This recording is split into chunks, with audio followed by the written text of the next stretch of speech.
Good evening, and welcome to Eagle Eye News at 6. I'm Samantha Avila. And I'm Jack Greenwald. In their weekly report, Auburn University reported 32 new COVID cases for the week of February 8th.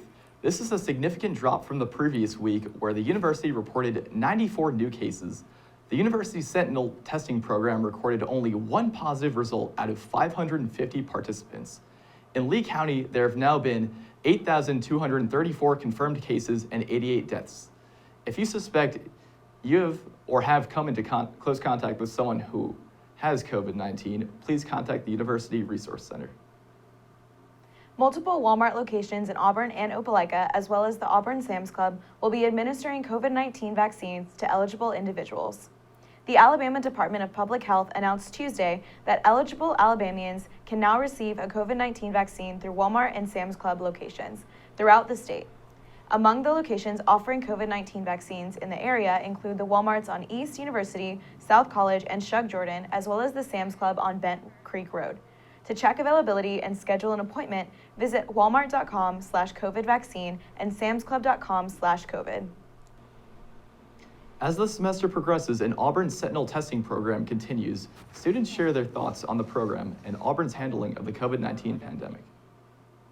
Email, and I felt inclined to because I want the Auburn experience that's been advertised to me. And so if we all pitch in, although we may have masks on, I think that experience can still be attained. So I'm all about Sentinel testing. To sum up the process, you get there at the Coliseum, you're able to go in, show your green screen, make sure that you're in the right spot. They test you and you're out. So it's a great, quick process. It gave me peace of mind, and I would highly encourage my fellow peers to do it just because it can't hurt anything.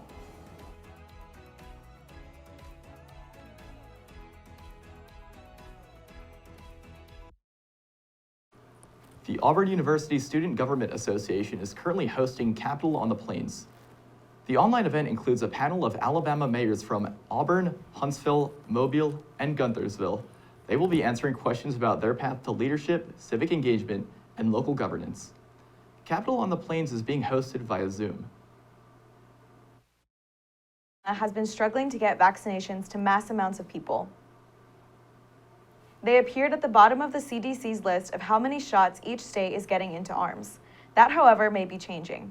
In December, there were only 15 vaccination locations across the state. Today, there are more than 355, and state officials say that now 500 have been approved. What Alabama needs now is more vaccines. The federal government is aiding the state by allotting 14,000 doses to 22 Walmarts across Alabama. After the break, a group of students gathered for a protest, and a study on mask usage has its first set of results. You're watching Eagle Eye TV, Auburn's news leader.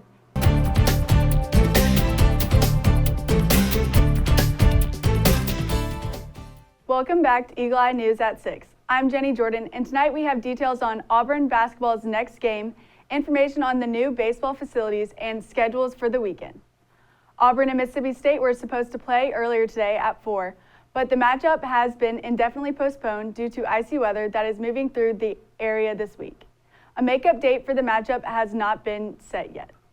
The Tigers will return to action this Saturday, where they will take on LSU in Baton Rouge at 3 p.m. Coverage for that game can be found on ESPNU and Auburn Sports Network. The women's basketball game scheduled for tonight has also been postponed. The Tigers were set to take on Mississippi State as well, but in Starkville. A makeup date has not been set yet. These matchups are 2 of 7 that have been postponed this week due to icy conditions.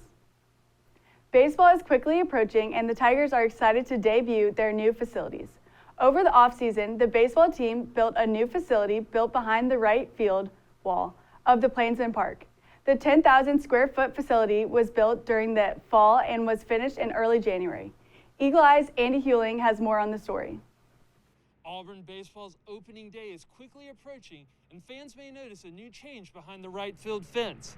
This is the new Player Development Center, which the Tigers built over the offseason. This facility has 4 new batting cages and tons of new technology that Coach Thompson hopes will be an advantage over their opponents. You know, we had 2 cages, now we have 4 cages. And the thing's so beautiful, and really we can do any type of configuration, so now we have 4 bays potential maximum for guys to hit in. We can make it 3 cages, 2 cages, 1 cages. You can have, bunting areas. We got the latest technology to video from above and beyond and all these different angles. We got spin rates off the bat or how hard they hit it, even projecting how far the ball goes. So the new iSpin machine's been great because now if we're going to face you on Friday night, then we get all your spin rates from the data and we can actually put your arsenal and we can have the ball not only at your velocity, but spinning at the rate that you produce on average. Auburn baseball will open this season on Friday at 4 p.m. against Presbyterian in the first of a 3-game series over the weekend. Reporting for Eagle Eye TV, I'm Andy Schuling. There's a full schedule of Auburn sports this weekend, and it starts with baseball. They start their season with Game 1 against Presbyterian. That matchup will be in Plainsman Park, and first pitch is set for 4 p.m. Over at the Auburn Soccer Complex, the Tigers will begin their spring season versus Kennesaw State. That matchup will begin at 5 p.m. Also at 5 p.m., softball will travel on the road to take on Jacksonville in the Osprey Dolphin Invitational. Over in Auburn Arena, Auburn Gymnastics will take on Georgia at 7 p.m. On Saturday, softball starts the day with a game against South Carolina at 12. They will play their third and final game of the Invitational against North Florida at 5. Baseball will be back in action for Game 2 against Presbyterian at 2 p.m. Men's basketball will travel to Baton Rouge to play LSU at 3 p.m. Sunday is a lighter day as baseball wraps up their 3-game series against Presbyterian. First pitch is at 1 p.m. That's all for sports for now, but for more Auburn sports, check out our Twitter at EETV_sports and our website at eagleeyeauburn.com. I'm Jenny Jordan, and this has been your Auburn Sports segment.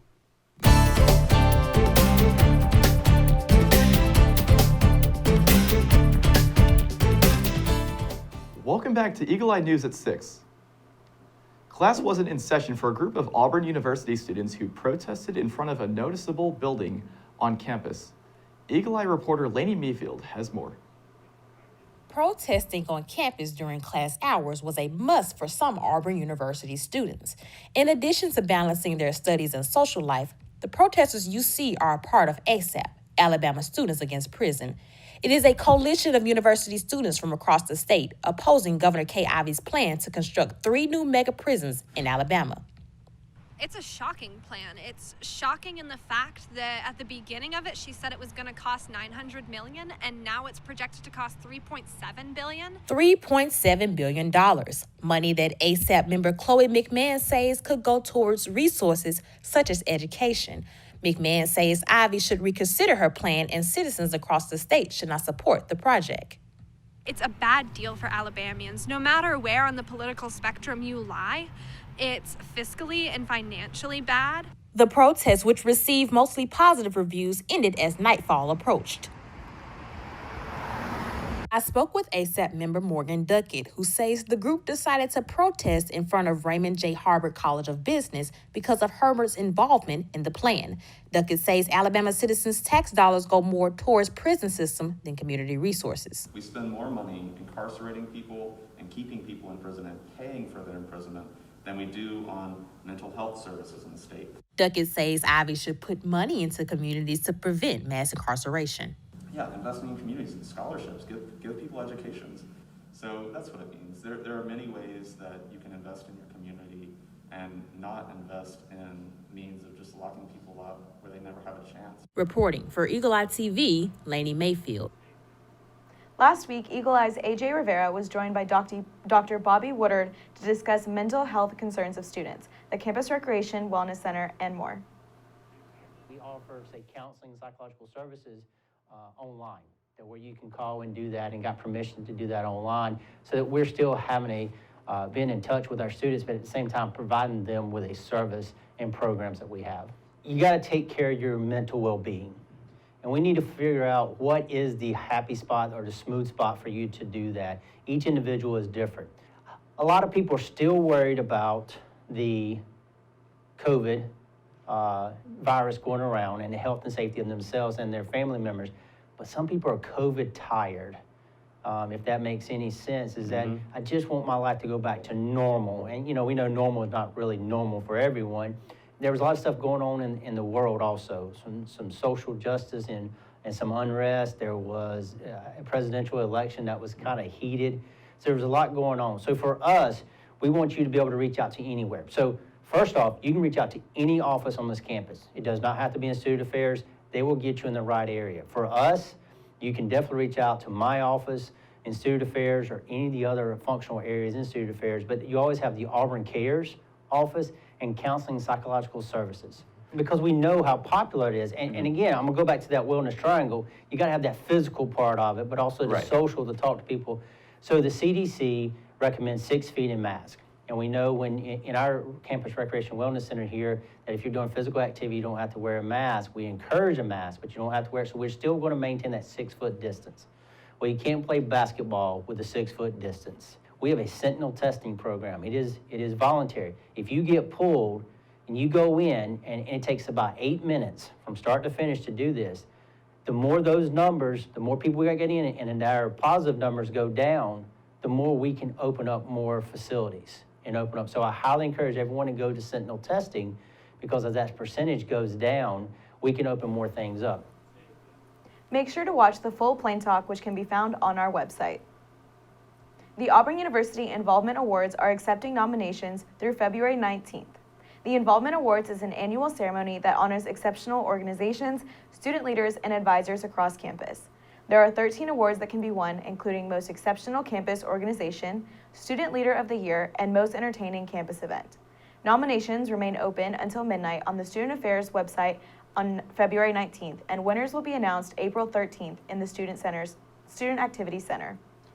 Researchers at 6 universities, including Auburn University, have found that campuses mandating masks have high rates of mask usage. Results were reported by the CDC in their September through November 2020 report. Work for the study continues into the spring semester, with 66 universities now participating. Auburn remains the only university in Alabama taking part. Results from the first week of the study, February 1st through the 6th, showed that 93.2% of those randomly selected wore masks, and 89.1% of those wore their masks correctly. Weekly results will continue to be published. Provost Dr. Bill Hargrave also joined AJ Rivera in a Plain Talk 2 weeks ago. They discussed what went into deciding the wellness days, as well as plans for final exams this semester. I know the students wanted a spring break. Look, we all wanted a traditional spring break.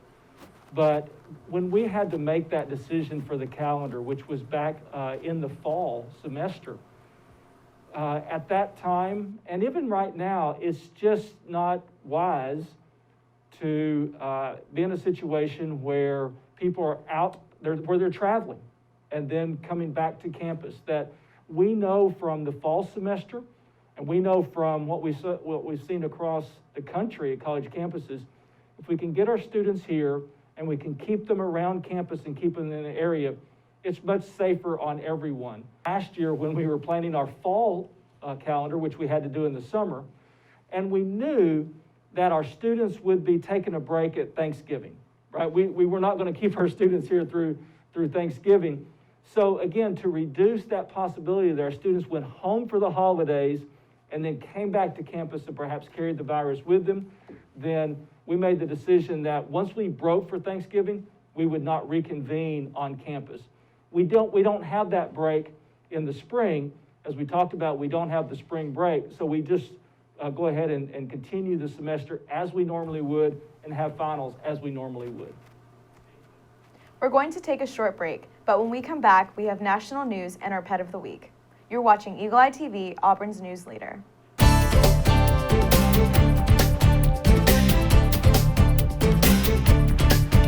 Welcome back to Eagle Eye News at 6. An onslaught of winter weather has left nearly 3.4 million Texans without power. The state of Texas is facing a widespread emergency as the government works to get the power grid working once again. Not only are citizens struggling without heat in the freezing temperatures, but the winter storm has had an impact on COVID-19 vaccine distribution, per the White House. The weather's having an impact. It's having an impact on distribution and deliveries from from the delivery companies and the distribution companies. People are working as hard as they can, given the importance of getting the vaccines to the states and to providers. But there is an impact on deliveries. We're encouraging governors and other partners to do is to extend hours once they're able to reopen. Many vaccination sites do operate 24/7, through the weekends, through the evenings. And we want to make sure that as we've lost some time in some states for people to get needles in arms, that our partners do all they can to make up that lost ground, consistent with distributing the vaccine to people as efficiently and equitably as possible. The Biden administration announced a $1.6 billion investment to help with COVID-19 testing. The White House said that Congress still needs to act, but this will act as a bridge. Officials outlined 3 areas for the allotted money: $650 million for testing for schools and underserved populations, $815 million for domestic manufacturing of testing supplies, and almost $200 million towards genome sequencing. Today is National Wine Day, celebrated every year on February 18th. It's a day to select your favorite vintage and sip up. According to nationaldrinkwineday.org, the idea is to promote the love and health benefits of wine. Fermented grapes have been a part of human existence for thousands of years and have played an important role in history, religion, and relationships. Wine has also been known to reduce some risks of heart disease and enhance food and life, in moderation, of course. This week's Pet of the Week from the Lee County Humane Society is Lady. With a name like Lady, it's no surprise that this 5-year-old is such a woman of refinement. Lady enjoys her tea time and reading literature by the fire. Of course, she's not all courtesies and cursive. Miss Lady has a silly side she'd love to show you through a game of fetch or tug-of-war. She's vaccinated, microchipped, unaltered, and has been heartworm treated. Apply to adopt Sweet Lady today. That's all we have for you tonight. Be sure to check our website at eagleeyeauburn.com for all the latest Auburn news. I'm Jack Greenwald. And I'm Samantha Avila. Thank you for watching, and War Eagle.